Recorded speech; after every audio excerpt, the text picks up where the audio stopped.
시청자 여러분 안녕하십니까?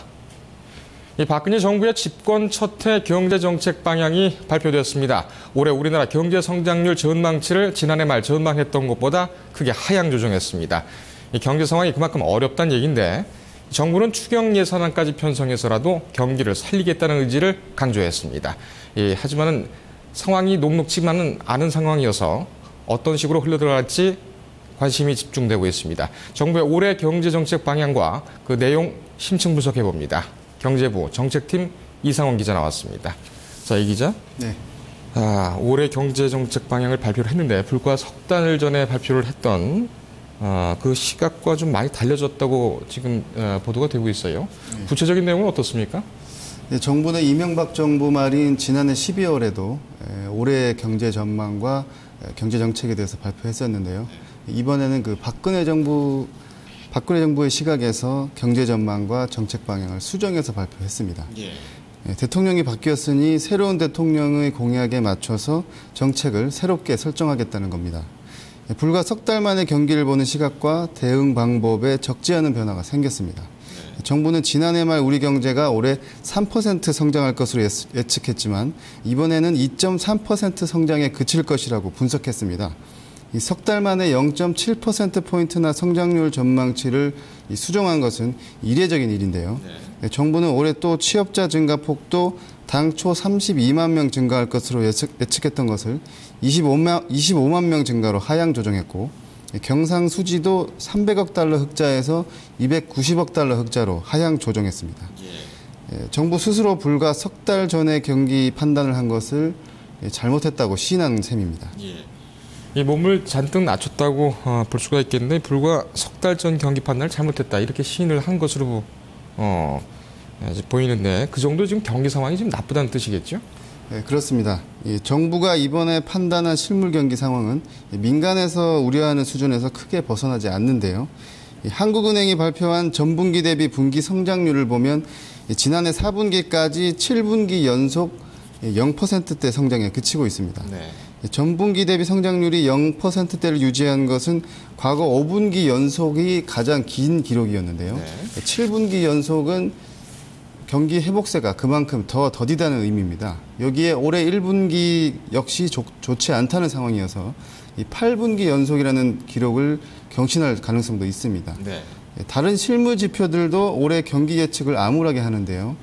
1월 소매 판매는 전월보다 2% 하락했고 설비 투자는 6.5%나 급락했습니다. 예. 현재의 경기와 미래의 경기 상황을 비춰주는 경기 동행지수와 이 선행지수도 제자리 걸음이어서 경기가 도대체 언제쯤 회복할 것인지 판단하기도 어려운 상황입니다. 네. 여기에 박근혜 대통령이 경제정책 최우선 과제로 삼고 있는 이 고용지표까지 부진한 상황이어서 이 특단의 대책이 필요하다는 것이 정부의 판단입니다. 예. 정부 스스로가 특단의 대책이 필요하다 이렇게 판단을 하고 있다고 지금 지적을 했는데 정부가 지금 정책을 세우고 있는 이 특단의 대책은 뭘 말하는 겁니까? 네, 정부는 그동안 재정 건전성을 해친다는 이유로 줄곧 반대해왔던 이 추가 경정 예산안 편성, 즉 추경안까지 편성하겠다는 입장입니다.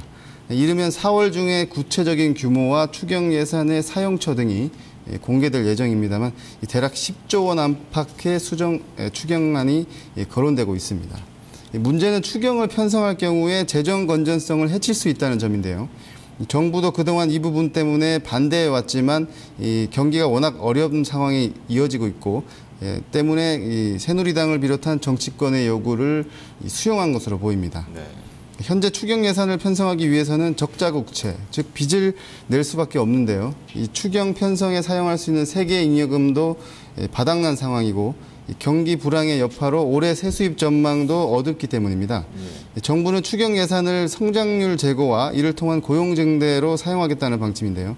이 밖에도 신규 원자력 발전소 건립 등 SOC 분야를 중심으로 공공기관 투자 규모를 1조 원 확대하고 수출 중소기업에 대한 정책자금 지원을 늘리는 방안도 계획하고 있습니다. 네. 특히 고용 창출을 유도하기 위해서 이 고용 창출 투자세액 공제를 고용 유인형으로 확대 개편하고 고용 영향 평가를 예산에 연계해서 기업들을 압박하기로 했습니다. 네. 부동산 활성화를 위해서도 취득세와 양도세 부담을 완화하고 주택 자금 지원을 확대하는 등 실수요자 중심의 지원책을 고민 중입니다. 네. 이 대책들이 제법 나왔는데 하지만 아직까지 좀 미흡하다 이런 평가가 좀 지배적인 것 같습니다. 실효성은 좀 있어 보입니까? 이번에 정부가 발표한 대책들은 사실 이 기존의 정부가 지난해부터 발표했던 경기 회복 대책하고도 크게 벗어나지 못하는데요. 네. 기존 대책에서 대상을 확대하거나 예산을 늘리는 등 그런 내용이 주로 이루다 보니까 획기적인 경기 회복 방안이 되기 어렵다는 지적이 있습니다. 네. 정부에서도 이번 추경을 포함한 대책을 시행하더라도 이 성장률을 제고하는 효과가 크지 않을 것이라는데 공감대가 형성돼 있습니다. 네. 우리 경제의 대외 의존도가 워낙 높다 보니까 이 세계 경제가 회복하지 못하면 정책을 통한 그 변화도 크지 않을 거라는 겁니다. 또 하나 문제는 정책 이행을 위한 재원인데요. 네. 이 적자 국채 발행을 통한 추경은 그야말로 빚을 내는 것이기 때문에 언젠가는 갚아야 하는데요.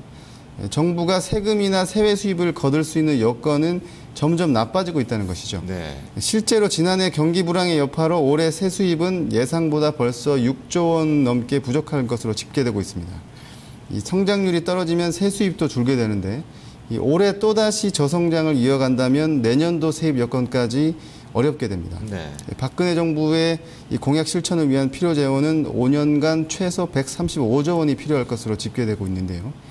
세금이 잘 거치지 않는다면 이 또한 실천이 어렵게 된다는 겁니다. 네. 최소 135조 원이다. 이거 상당히 좀 큰 금액입니다.